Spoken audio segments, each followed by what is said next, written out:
The September 11th, 2025 Committee of the Whole, please come to order. Clerk, will you please call the roll? Mr. Morton? Present. Mr. Stuchel? Present. Mr. Edwards? Present. Ms. Hausfeld? Here. Mr. Schuldmeyer? Present. Mr. Culbertson? Present. And Mr. Estep is absent. Let the record show 6 members are present, 1 member is absent. This time, before we continue, I'd like to ask for a moment of silence for the victims of the 9/11 attacks 24 years ago. May we never forget the ultimate sacrifice that they all gave that day.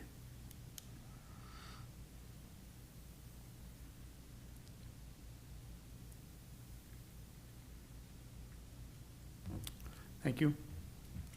I'll entertain a motion to approve the written minutes of the August 28th council meeting. Mr. President, Mr. Schultmeyer. I'll make a motion to approve the written minutes. Motion by Mr. Schultmeyer, second by Mr. Edwards to approve the written minutes of the August 28th council meeting. Are there any remarks? If not, all those in favor signify by saying aye. Aye. Opposed? So ordered. We'll move to reports of administrative officials. Mayor Jonathan Stuchel. Thank you, Mr. President. Wanted to give a road construction update for Greenlee Avenue. Atleta is finishing up the water facility work this week. They're scheduled to begin curb replacement next week. Right now, they plan on starting on the east side, beginning at Rost and moving south. They'll complete all the concrete work on that side of the street, curb ramps, miscellaneous sidewalk, integral drive aprons, etc., before moving to the west side of the street. They may start as early as Monday, but there could be a couple-day delay, but they will be starting next week. The contractor for MSD has been on site to make 3 sewer tap repairs that have caused sinkholes in the street. MSD doesn't do a great job of letting us know exactly when they're going to be here in advance, but they are currently on site and not certain how long that work will continue. Sullivan should be having their speed cushions installed tomorrow. Those are roughly 30 feet wide, so you won't be able to drive around them, 2 inches tall, and they have 36 inches to traverse over. The plans from the Public Improvements Committee meeting have changed from 3 sections back to 2 because these devices are much larger and it creates some issue for snow removal in that short section. Parking may be eliminated on either side of the speed hump as well, and I have been in communication with the residents regarding the revised plan. We are still working on the location for the second speed cushion on Langley, and the exact date for that installation is to be determined. The pool loop paving and restoration is complete, and we are ready for heavy rains and runoff. The work looks great and it complements all of the other work that we have done at Vine Street Park. Also, the municipal lot that is shared by the village, the Eagles and Fifth Third Bank, will be closed for milling and paving on Tuesday the 16th and Wednesday the 17th. I'd also like to thank Tim Williams for his service to the village, as he has served as the interim director of public services and safety after Tim Wordman's departure. Tim has served the village well, and he has been able to accomplish many unfinished tasks and help with goal setting.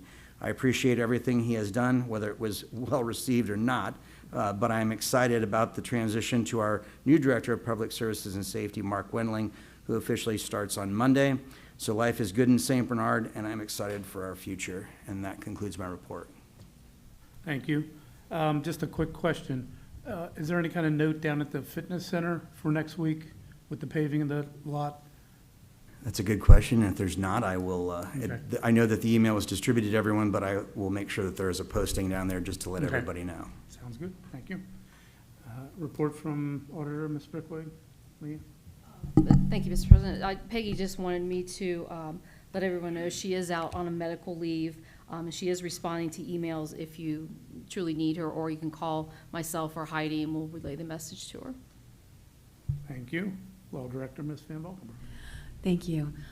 Just a quick update. I believe we have a laws, contracts, and claims meeting this coming Wednesday, correct? 17th. That's next Wednesday, right? Okay. Yes, and we'll be discussing the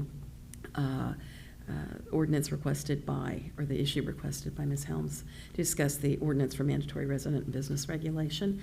And that concludes my report. Thank you. Thank you. No report from Treasurer, Tax Administrator, Ms. Helms. Thank you, Mr. President. I have a couple things.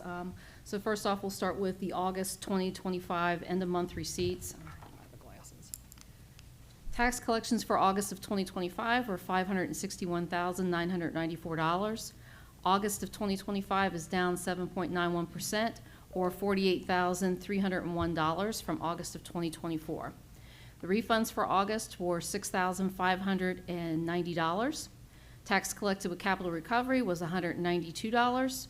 Delinquent tax collected with the Ohio Attorney General's office was $3,157.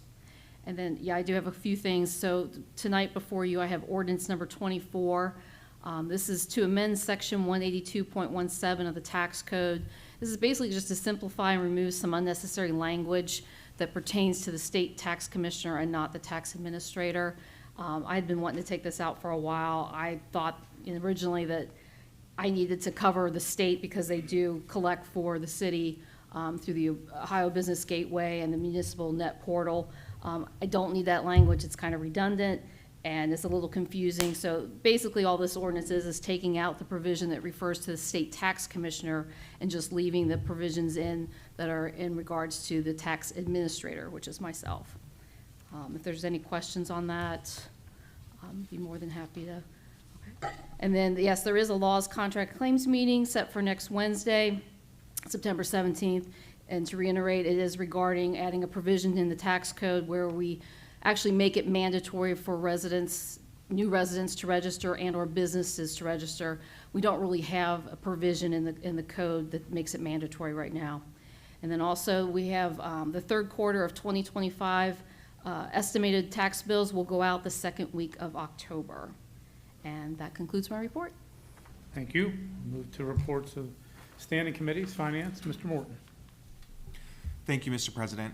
Our next Finance Committee meeting is scheduled also for this upcoming Wednesday, the 17th at 6 p.m. So we'll have to find a time to move that so that it doesn't conflict with the Laws, Contracts, and Claims Committee meeting.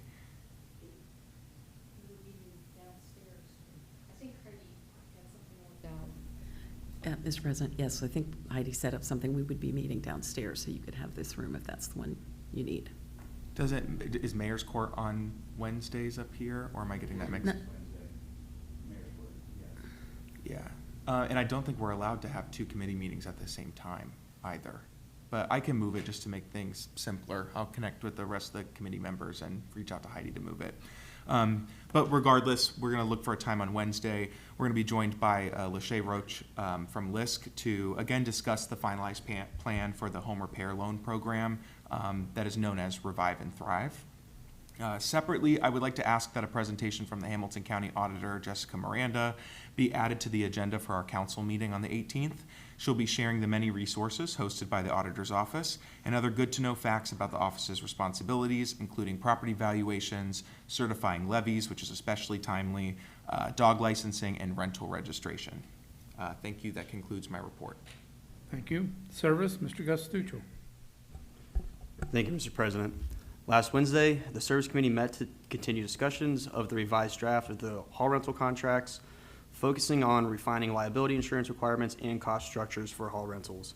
The committee considered whether to maintain current draft policy requiring liability insurance or instead adopt an assumption of liability and indemnification clause for cases when alcohol is present during rentals. Concerns were raised about the feasibility of renters obtaining liability insurance within the 30-day notice period, along with the additional costs that such a requirement would impose. There was general consensus to move toward including an assumption of liability and indemnification clause that holds renters fully accountable while still requiring proof of insurance from any third-party vendors providing alcohol. The committee also reviewed a cost analysis spreadsheet provided by Safety Service Director, Mr. Williams, and proposed adjusting the fee structure from the original $200 deposit and $125 per hour rental rate to a more streamlined $200 deposit and a flat $200 to $250 rental fee. This change aims to strike a balance between cost recovery and affordability for residents. Special considerations were given to funeral-related rentals with the possibility of waiving the rental fee while still retaining the deposit required. Additional discussion focused on the practicality and necessity of having on-site staff during rentals, particularly to ensure rules are followed and the space is properly maintained. Concerns about post-event cleanliness were noted, as well as uncertainty around staffing availability on weekends. The committee agreed that clearer terms and conditions should be added to the contract to define renter responsibilities and prevent misuse. Next steps for the committee include preparing a draft, incorporating the changes discussed, and coordinating with the incoming Safety Service Director to gather input and finalize the policy draft before scheduling another follow-up committee meeting. Thank you. That concludes my report. Thank you. Public Improvements, Mr. Edwards. Thank you, Mr. President. There was no need for a Public Improvement Committee meeting, but tomorrow is Tim Williams' last day, and I would like to thank him for being such a great interim Safety Service Director. He just didn't fill in. He used his time to tackle each problem that came across his desk. He would listen to citizen concerns and even mine. He gave council progress reports and kept us in the loop. I'll miss Tim, but I wish him well in the future. And looking to the future, I'm excited for our new Safety Service Director, Mark Wendling, is starting on Monday, and for what I hope is a long, productive stay with us in the village. He has great credentials, and I expect great things for St. Bernard. And with Mark starting Monday and our new Zoning and Code Administrator, AJ Smear, that was a tough one, already doing an excellent job with new ideas. I have great confidence in our future. Thank you, Mr. President. This concludes my report. Thank you. Safety, Ms. Haspel. Thank you, Mr. President. I do not have a report, but I did want to just reiterate that the police and fire do have their benevolent steak fry tomorrow night down at the Vine Street Pavilion. Great time, great food, great company. Come enjoy and support the good cause. Thank you. Thank you. Laws, Contracts, and Claims, Mr. Schultmeyer. Thank you, Mr. President. As was mentioned earlier, there'll be a laws, contracts, and claims meeting next Wednesday, the 17th. It'll be held at 6:00 p.m., and it will be held in the conference room downstairs across from the teen center. Is that the teen center? Downstairs. I would also, what is it? Okay. I would also like to thank Mark for joining our team. I think it's going to be a great fit for us. That concludes my report, Mr. President. Thank you. Marketing, Mr. Culbertson. The next St. Bernard River Historical Society presentation will take place on Monday, September 15th at 7 p.m. There will be a presentation on Procter & Gamble. On Saturday, September 20th, there will be a concert pavilion, music provided by Dangerous Jim. The event goes from 6 p.m. to 10 p.m. Halloween camp out will take place at the lower level of Ross Park on Friday, October 10th, and Saturday, October 11th. More details to come. That concludes my report. Thank you. At this time, is there anyone in the audience wishing to address council this evening? If not, then I show one ordinance, ordinance 24, for next week's council meeting. And next week will be the council meeting, not the 25th. So please take that into consideration. At this time, I will entertain a motion to adjourn. Mr. President, Mr. Culbertson. first I'd like to make a motion to excuse our. Oh, I'm sorry. Second. I'll second that. Motion by Mr. Culbertson, second by Mr. Schultmeyer to excuse the absent member. All those in favor say aye. Aye. Opposed? So ordered. Now I'll entertain a motion to adjourn. Mr. President, Mr. Culbertson. make a motion to adjourn. I'll second that. Motion by Mr. Culbertson, seconded by Mr. Schultmeyer to adjourn. All those in favor say aye. Aye. Opposed? We are adjourned.